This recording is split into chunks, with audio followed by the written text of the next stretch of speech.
Performance बड़ी अच्छी है, खास करके बिकॉज विनिंग मोमेंट के लिए आई। টিমের প্রয়োজনে ম্যান অব দ্য ম্যাচের পুরস্কার নিতে গিয়ে উপস্থাপিকার পাকনামির কঠিন জবাব দিলেন মোস্তাফিজ।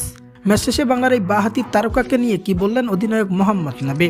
দর্শক, দুবাই ক্যাপিটাল ও গলফ জায়ান্টসের মধ্যকার ম্যাচে আজ দুবাই ক্যাপিটালের অধিনায়কের দায়িত্বে ছিলেন মোহাম্মদ নাবি, যেখানে পাওয়ার প্লেতেই অধিনায়ক মুস্তাফিজকে বোলিংয়ে আনলে এক ওভারেই ফিজ দিয়ে বসেন 13 রান।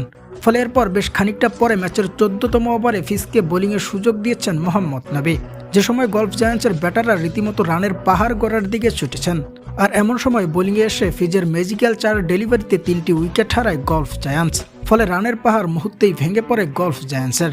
এরপর নিজের তৃতীয়তম ওভারে বোলিং করে কোনো উইকেট না পেলেও ম্যাচের শেষ এবং নিজের চতুর্থতম ওভারে বোলিংয়ে এসে পরপর 3 বলে গলফ জায়ান্টসের 3 ব্যাটারকে রান উইকেট করেছেন মোস্তাফিজের বোলিংয়ের চাপে। সব মিলিয়ে সরাসরি 6 উইকেটে অবদান থাকার ফলে ম্যাচ শেষে ম্যান অব দ্য ম্যাচের পুরস্কার পেয়েছেন মুস্তাফিজ।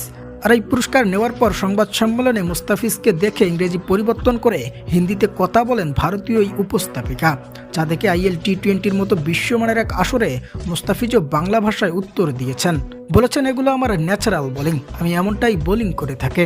অন্যদিকে ম্যাচের 14তম ওভারে ফিজের 3 উইকেট নেওয়ার ফলে ম্যাচ জয়ের ক্রেডিট পুরোটাই বাংলার এই বাঁহাতি তারকা পেজারকে দিয়েছেন মোহাম্মদ নাবি, যেখানে অধিনায়ক বলেছেন ফিজের 14তম ওভারে সেই 3 উইকেট গেম চেঞ্জারের ভূমিকা পালন করেছে।